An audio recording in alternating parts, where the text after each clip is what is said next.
I'm trying to kind of like put that in the context and make that connection in a way that, even when I was incarcerated, right, that's the education that I was able to cultivate for myself, right, through my engagement of the community and the progressive leaders and elders and ancestors. When I returned to the free world, in a sense, I immersed myself in building that racial solidarity, right? So at one point, it's not just about, just kind of taking care of my community and supporting my community, but really because of my experience when I was incarcerated, I was able to connect with all other ethnic groups, even though we are segregated by race inside the prison system.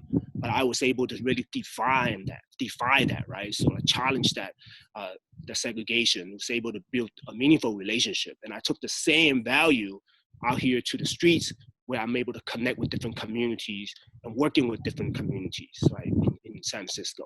You talk about the racial solidarity that you cultivated inside San Quentin through those years. It wasn't just like buddy, let's be friends. You all organized inside and suffered some serious consequences around that. And maybe one day we'll host like an entire episode on that. But I would love for you to share maybe briefly, or actually not, just tell us, what did it mean to organize inside for racial solidarity when it was state-sanctioned segregation inside, and how that led you? Actually, just leave it there, because racial solidarity to me is going to be a lot of hard work, right? So I just want you to tell that story if you can. Yeah. All right.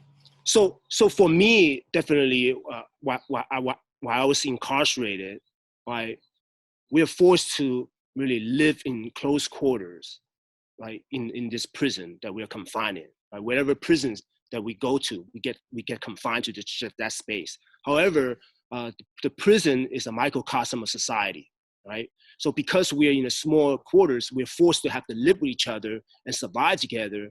Then we have a choice. How do we live inside?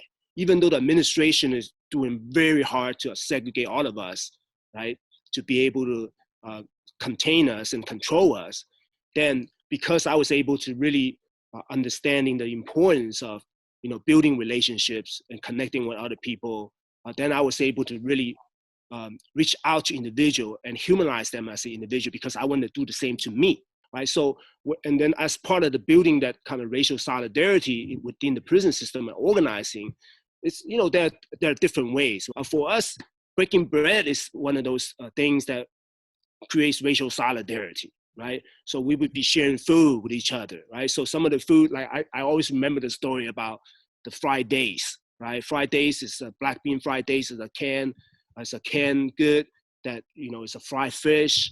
And then, so all the Asian, we eat it, right? Because this is our diet, at home, and we come in. So when we start getting the, our packages, and we start sharing it with our African-American partners and, even the whites and the Latins, everybody's like, connect with each other and talk about each other. So whenever there's issues on the yard and there's conflicts that's happening, we're able to resolve that, right? Because we have the relationship with different people who are in different groups that we can talk with.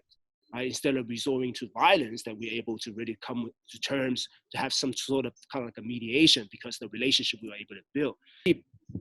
Change the landscape of prison organizing in some ways is that, when we fought for the ethnic studies, right, inside the San Quentin State Prison, where we're able to really trying to challenge, even within the prison system, how are we going to be able to really empower ourselves by having more well-rounded and more diverse curriculums, right? So we can learn more and not be ethnocentric about what just one aspect of the history, or what the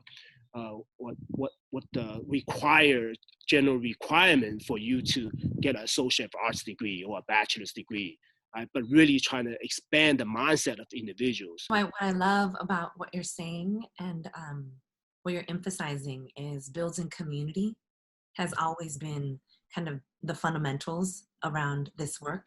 So building relationships with each other is so important, and seeing each other, right, around cross-cultural racial solidarity, inter-community, intra-community. It's about building relationships. So I hear you saying that. And then I also hear you saying stuff about, politics, organizing together. So building community and organizing together was a part of the racial solidarity. The importance of, how do we deepen that relationship? How do we introduce each other to different culture practices, right? The healing, the family, So I remember, like I mentioned to you about in the penitentiary, how we break bread and share food, share cultural food, this is how we build relationship inside and to connect with each other inside, right? So on the street, it's the same way.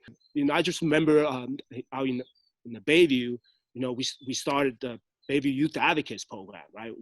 Where really it's a multicultural youth leadership program to be able to empower young people so they can help lead us to change the dominant narrative, right? Change the way that the system already been conditioning us. We want those young people to be able to learn and grow and start taking leadership, right? It's building that leadership pipeline.